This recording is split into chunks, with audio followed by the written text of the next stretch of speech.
Buraya yok. Azarlayıp da. Özledim. Mama bana yedim koyuyor. Hə? Bana dedim bunu koyuyor. Aparacığımı dəfn eləyəcək. Yok. Bəs neyniyək? Mama bu ne vurdu? İynə vuraq. Mama dursun. İğne vurun dursun. İğne vurun dursun. İğne vurun dursun. Durmur axı mama qurban. Pis xəstələnib, uzaq. Ata mama. Yok Hı. Dede sen mama söyledim. Bunu koydu baktı.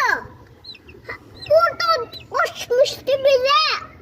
Ben boş baladı. Güzel. Allah peppesin.